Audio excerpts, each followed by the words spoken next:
Judul karya Kepalsuan Cinta. Bab 36. Penulis Neng. Aku menangkup tubuhku sendiri di kegelapan malam. Baju yang kugunakan malam ini bukan baju panjang yang bisa menutupi seluruh tubuhku, yang bisa sekedar menghangatkan tubuh letih ini. Dingin menyapa menusuk kulitku. Aku berjalan dengan sedikit terpincang akibat menggunakan sepatu hak tinggiku. Tadi aku sempat terjatuh beberapa kali hingga menyebabkan kakiku sulit untuk digerakkan. Aku meringis menahan pilu. Duar! Tiba-tiba saja cuaca menjadi sangat tidak bersahabat. Tiba-tiba saja petir menyambar. Langit semakin menggelap dan rintik-rintik pecahan air dari langit mulai menetes, membasahi kulitku yang tidak tertutupi pakaian. Entah sudah berapa lama aku berjalan, tapi aku tidak kunjung menemukan arah jalan pulang. Tes. Lelehan bening itu tiba-tiba saja turun. Aku merasa putus asa dengan keadaan ini. Aku tidak pernah berjalan sejauh ini. Aku tidak pernah berjalan sendirian. Sepenuhnya selama ini aku menggantungkan hidupku pada Mas Arga. Sekarang laki-laki itu meninggalkan aku sendirian, tanpa apapun. Baru saja dia mengatakan mencintaiku, tapi nyatanya perempuan genit itu lebih menarik perhatiannya. Aku ditinggalkan tanpa pesan apapun. Cintamu ternyata palsu, Mas Arga. Sakit. Kebencianku semakin sulit diungkapkan.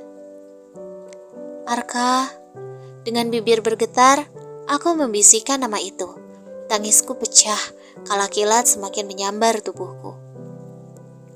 Arka, jangan biarkan aku menari bersama derasnya hujan malam ini. Sementara jemariku terus ingin merangkul angan-angan yang kian menyakitkan. Jangan seperti ini. Aku tidak berniat untuk tidak setia. Bahkan bangku di danau itu menjadi saksinya. Maaf jika pada kenyataannya akulah yang telah menebar luka. Andai hujan mampu menawar duka berkepanjangan yang selama ini aku rasakan, maka aku rela menari bersamanya hanya untuk menghapus lara yang selama ini menerpa. Bagaimana aku bisa melupakan semuanya, sementara bersama cinta pertamaku, aku bisa dengan mudah mengatakan semua mimpiku. Sedangkan bersama dia, maka semua harapanku akan menjadi sia-sia, seperti debu yang tersapu air hujan. Arka, aku menangis sejadi-jadinya, berjongkok di bawah guyuran air hujan, dengan genggaman tangan yang terus mengelus kakiku yang sudah membengkak. Teduh, tiba-tiba saja aku rasakan sekelilingku menjadi teduh, padahal hujan masih berlangsung. Mbak, mau kemana? Kenapa hujan-hujanan? Aku mendongak, ku tatap seorang pria tua yang tengah memayungi tubuhku. Sedikit memundurkan tubuhku. Aku merasa takut pada pria asing di hadapanku. Gak usah takut, Mbak. Saya cuma mau nolongin Mbak aja. Ucapnya tersenyum lembut. Dari kilatan petir, aku bisa menatap matanya yang penuh dengan ketulusan. Saya mau pulang. Aku semakin terisak. Jangan nangis, Mbak. Mbak mau saya antar? Tanyanya duduk berjongkok, menyamai tinggiku yang tengah terduduk tak bisa berdiri. Kaki saya sakit, dingin, ucapku dengan bibir bergetar. Mbak mau pulang kemana? Aku terdiam sesaat, kembali mengingat alamat rumahku.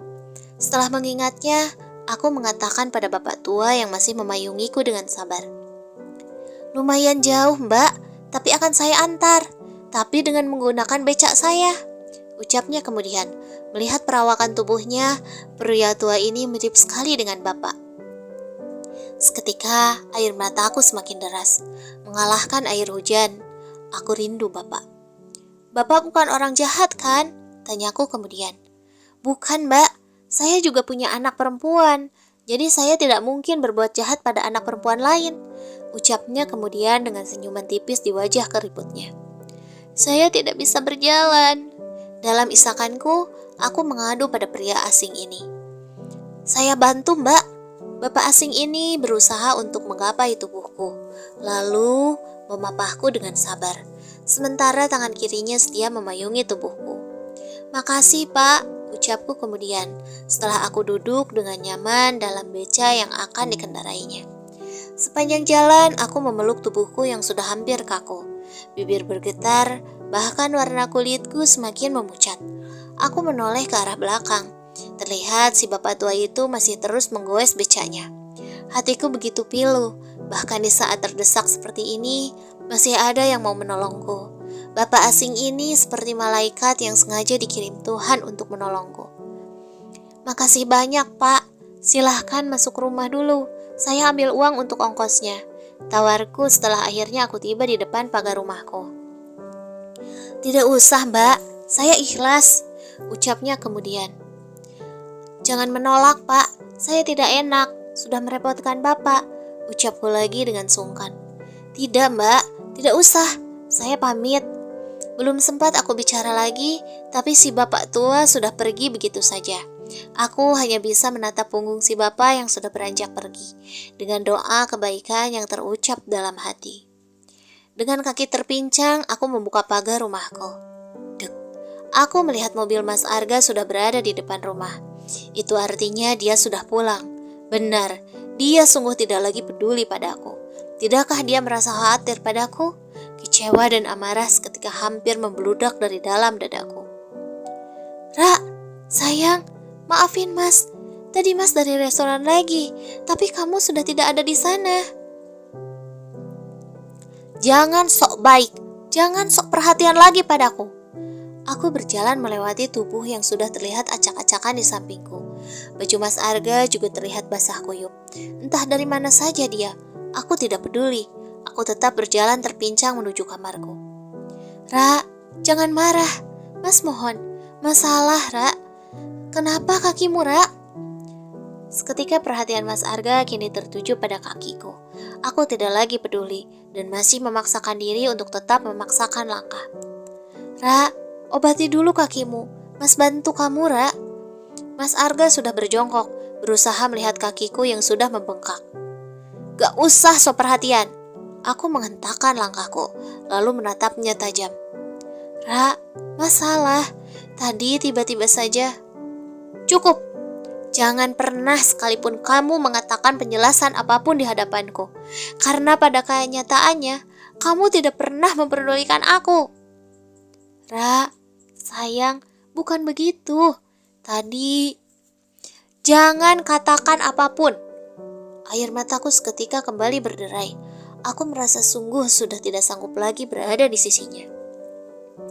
"Ra, Mas sangat menyayangi kamu. Tolong jangan begini.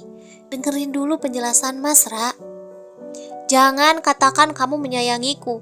Kamu mencintaiku, jika pada kenyataannya cintamu itu palsu." Amarahku semakin menggebu menatap wajahnya.